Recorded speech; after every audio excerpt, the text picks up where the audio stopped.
Hey salut, c'est Major Mouvement, j'espère que vous allez bien aujourd'hui, c'est toujours un plaisir de vous retrouver. Dans cette vidéo, je vais vous apprendre à vous étirer un muscle clé qui fait genre méga du bien. Est-ce que vous êtes prêts à trouver comme question pour un champion? Tu penses que les gens ont connu question pour un champion? Oui. Ça passe toujours? Ça passe toujours, mais c'est plus... Ah oui, c'est Samuel Etienne maintenant. Samuel Etienne. Et puis Batman, enfin Julien Lepers, ils sont sosie. Alors, donc, je vais vous faire deviner le muscle et dites-moi en commentaire si vous arrivez à trouver le muscle dont je parle. Vous êtes prêts?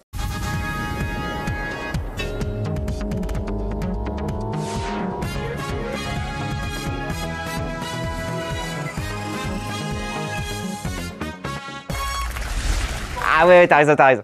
Et top, c'est un muscle puissant du corps humain que cherchent à développer tous les mecs qui veulent faire principalement de la musculation. Il permet d'avoir un accès absolument viril et permet de ressembler à Arnold Schwarzenegger. Je suis le grand pec. Alors, le grand pectoral, qu'est-ce qu'il fait? Ça fait ça. Tu le vois là ou pas, Thibaut? Ouais. C'est un bon moyen pour le retenir. Il est fléchisseur de la gléno-humérale.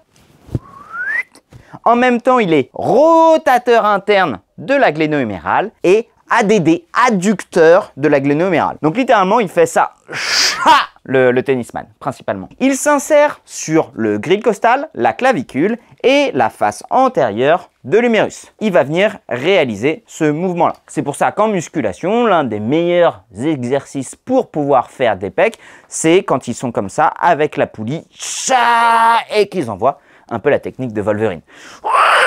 Tu pourras me mettre un montage de Wolverine?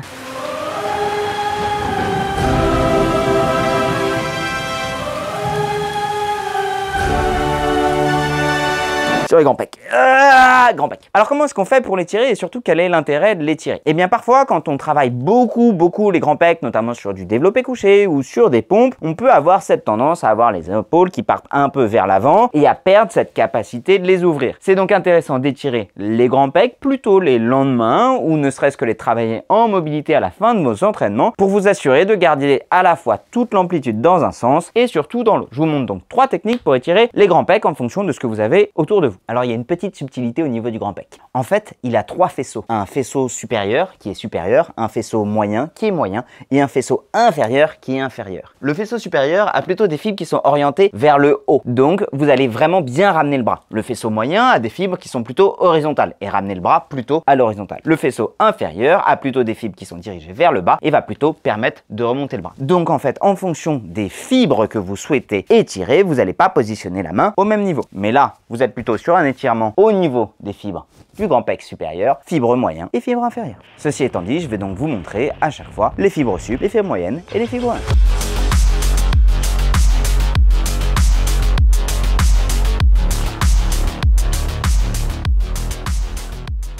Le moyen le plus simple, c'est de le faire avec un mur dans l'entrebâillement d'une porte. Vous pouvez même le faire des deux bras en même temps. Mais par souci d'esthétisme, je vais vous montrer comme si j'étais dans une porte. Pour les fibres moyennes, c'est très simple. Vous posez la main contre le mur, vous venez chercher à pivoter votre buste de manière à faire reculer votre tête humérale par rapport à votre grille costale. Vous pouvez avec votre main venir chercher le sternum, légèrement vos petites étouzes et appuyer pour étirer en même temps la peau et les aponévroses. Je vous conseille de rajouter une rotation de la tête à droite. Si jamais par contre vous sentez un étirement type neuro dans la main, c'est que vous êtes principalement en train d'étirer le paquet vasculo-nerveux et non pas le muscle. Je vous conseille donc de revenir chercher de la rotation gauche au niveau de la tête. Vous pouvez maintenir pendant 30 secondes. Ça c'est pour les fibres moyennes. Pour les fibres du faisceau sup, c'est très simple, vous faites la même chose, sauf que cette fois, la main va venir se mettre plus bas. Pour les fibres du faisceau inf, vous venez faire la même chose, mais vous venez vous mettre à genoux. À chaque fois, je vous conseille de tenir 3 fois 30 secondes. Ça, c'est si vous avez un mur. Le mieux et mon préféré, c'est de le faire avec un bâton. L'intérêt du bâton, c'est de venir travailler non seulement en étirement, mais surtout en mobilité dans toute l'épaule. Vous prenez un bâton derrière les oreilles et vous venez chercher à descendre pour toucher vos fesses. L'intérêt ici est à la fois de travailler l'étirement, mais le contrôle moteur. Si jamais vous avez des antécédents de luxation d'épaule ou vous avez peur de vous luxer, bah déjà, ne le faites pas, mais surtout allez voir cette vidéo sur la luxation d'épaule pour bien comprendre si jamais vous êtes sujet à ce type de douleur. Pour l'exercice de mobilité, vous pouvez le faire debout, une dizaine ou une vingtaine de fois. Ça peut vous servir en échauffement et à la fin de votre pratique sportive. Une fois que vous êtes ici, vous pouvez même tout à fait vous amuser à venir chercher plus d'un côté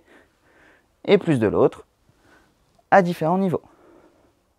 Vous pouvez même, pour faire vraiment du renforcement, venir chercher vers l'arrière. Ainsi, travailler en course externe les pectoraux. Un mouvement de mobilité que j'aime beaucoup avoir, c'est celui-ci.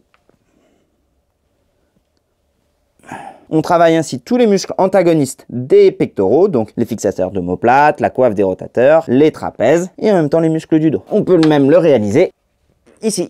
1, 2, 3, en fixant à fond les omoplates. Un dernier mouvement un peu plus cool. Vous ne passerez pas. C'est de venir chercher en fait l'ouverture à fond des bras. Vous pouvez le faire avec le bâton. Et le mieux, c'est de venir le chercher ici avec une chaise. Là, on va étirer les grands pectoraux, mais aussi le grand dorsal et le grand dentelé. On peut l'avoir ici. Et si jamais vous voulez avoir seulement un bras, vous vous décalez. Et vous venez le chercher là. Depuis cette position-là, vous pouvez même venir chercher encore plus de rotation. Ah, c'est pas mal. Et voilà, vous savez comment étirer vos pectoraux dans toutes les circonstances, avec une porte, avec un bâton pour plus de mobilité et même avec une chaise pour bien vous détendre. Dites-moi en commentaire quels sont les autres muscles que vous souhaitez que j'étire. Dites-moi en commentaire, j'arrive pas avec cette phrase. Dites-moi en commentaire les muscles que vous souhaitez que je vous montre à étirer. Comment étirer? Avec le montage, tu arriveras à faire une phrase correcte? Non. Il n'y a vraiment pas la syntaxe de base. Dites-moi en commentaire quel muscle vous voulez. Ah, tu vois qu'elle est dure. Dites-moi en commentaire quel muscle vous voulez que je vous montre à étirer. T'as vu? Ça veut rien dire. Ça veut rien dire. Dites-moi en commentaire. Quel muscle vous voulez voir dans une prochaine vidéo. En étirement. Un étirement. Voilà, je suis Kin. Dites-moi en commentaire quels étirements. Non, je laisse. Quels étirements que vous voulez que je vous montre pour les muscles que vous connaissez. J'espère que ça va bien pour vous. Si vous n'êtes pas abonné à ma page YouTube, je vous invite à vous abonner, à liker, ça fait toujours super plaisir pour le référencement. Si jamais vous n'avez pas acheté encore mon livre, il est disponible absolument partout. Il y a tous mes conseils santé pour le mal de dos, la posture, les tendinites, bref, pour toutes les informations que vous n'avez pas trouvées sur ma chaîne YouTube et même en encore mieux, c'est dans mon livre. Allez, salut!